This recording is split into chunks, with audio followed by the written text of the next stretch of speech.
Xin chào các bạn đã quay trở lại với kênh YouTube Review 5 phút. Ở cuối tập 3, ngay khi Tần Vũ biết tin Tần Lập chuẩn bị hạ sinh nhóc tỳ thứ hai, anh ấy lập tức ở bên vợ để chờ đợi đứa bé chào đời. Nháy mắt thời gian đã trôi qua được mấy tháng, cái bụng Lập Nhi rốt cuộc đã lớn dần. Đến một hôm, mọi người rất nhanh đã tập trung lại trước một gian phòng chờ đợi Lập Nhi sinh hài tử thứ hai. Nhìn gian phòng kia, Tần Vũ không khỏi có một chút lo lắng. Sau một hồi, rốt cuộc cũng có tiếng trẻ con uê uê vang lên. Không chậm trễ, Tần Vũ liền chạy thẳng vào bên trong. Thấy hài tử mới được sinh ra, Tần Vũ vui sướng liền đặt tên nó là Tần Sương.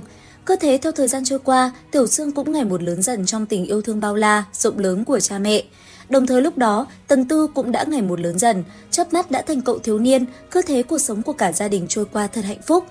Cùng lúc này, Khương Lan cùng Dịch Phong và Tào Thu Lâm vẫn đang đóng đô ở tại nơi tranh đoạt hậu thổ ấn chuẩn bị xuất thế. Bây giờ, họ đang cùng nhau bàn bạc. Thế nhưng, đang trong lúc chờ đợi, bên ngoài lại bất ngờ có một nhân vật mới xuất hiện, đó chính là Huyết Hải Nữ Vương. Ngay lập tức, sự xuất hiện của bà ta làm nơi đây xôn xao và náo nhiệt hẳn lên. Cũng nhân lúc chờ đợi linh ấn xuất thế, Dịch Phong liền hỏi Khương Lan về Huyết Hải Nữ Vương vừa mới xuất hiện ở tại Thiên Tôn Sơn.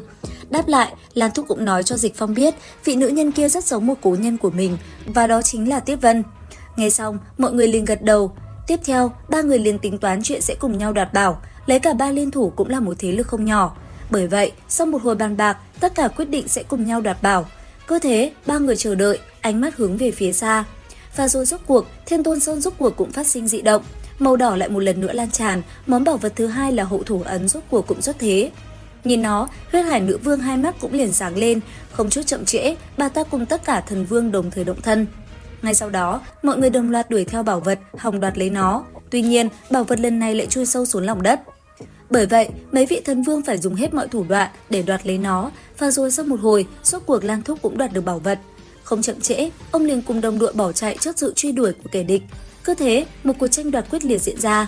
Lúc này, lấy thực lực của Lan Thúc, ông rất nhanh đã đập cho vài tên khác, thân hình phải bay ngược về phía sau. Có thể nói, đây mới là bản lĩnh thật sự của team Lan Thúc. Sự phối hợp là vô cùng ăn ý, khiến đám truy đuổi cũng không thể tiếp cận. Thế nhưng, đám người kia là rất đông, sau một hồi, Lan Thúc đã bị đám người Khương Phạm chặn đầu, võ mồm vài câu, hai huynh đệ lập tức giao chiến. Đáng tiếc, chỉ vừa mới tung ra một đòn toàn lực đầu tiên, cái lão Khương Phạm đã lập tức bị Lan Thúc đánh bay xuống mặt đất. Đến đây, Khương Phạm mới nhận ra thực lực của mình thua xa nhị đệ. Tuy nhiên, vì khao khát bảo vật, hắn lại một lần nữa lao theo truy đuổi. Còn Lan Thúc, với tốc độ vượt trội của mình, ông nhanh chóng vượt qua hết mọi cản trở và cùng đồng đội của mình hướng về phía cửa ra. Thế nhưng, ở cửa ra lúc này, Huyết Hải Nữ Vương cùng rất nhiều vị thần vương khác lúc này đã chặn đầu, bởi vậy mà ba người Lan Thúc phải lập tức dừng lại.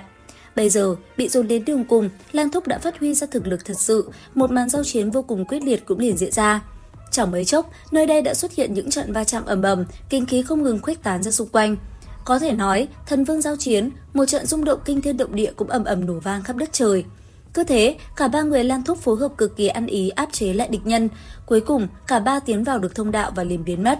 Tuy nhiên, ở bên ngoài lối ra thì Tu La Thần Vương La Phàm, kẻ mạnh nhất, lại đã chờ sẵn ở đó. Vừa thấy ba người Lan Thúc ra ngoài, hắn lập tức chặn đầu. Sau đó, thời gian tĩnh chỉ được hắn thi triển trong chớp mắt, khiến ba người Lan Thúc không thể cử động trong giây lát. Đến đây, La Phàm lạnh lùng cầm đao trong tay tiến về phía ba người. Thế nhưng, đúng vào lúc Tu La Thần Vương chuẩn bị chạm tới ba người, thì bất ngờ thân hình cả ba lại đột nhiên biến mất, chỉ trong một cái chớp mắt.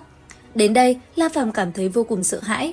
Một lát sau, hắn mới nhận ra kẻ vừa cứu người chính là Tần Vũ, thì không khỏi nở một nụ cười trào phúng. Còn ở tại phủ đệ, ngay khi thân hình hiện ra, ba người Lan Thúc liền nói lời cảm ơn với Tần Vũ. Sau đó, dưới sự sắp xếp của nam chính, cả ba đã liền đi vào không gian do Tần Vũ tạo ra để nghiên cứu món pháp bảo mà họ vừa đoạt được. Cuối cùng, an bài hết tất cả mọi thứ, Tần Vũ liền sai người đóng cửa Mê Vụ Thành không cho ai tiến vào. Và liệu rằng tiếp theo, cuộc tranh đoạt ấn cuối cùng sẽ căng thẳng như thế nào? Theo dõi kênh YouTube Review 5 phút để biết thêm chi tiết trong tập 5 nhé! Xin chào và hẹn gặp lại!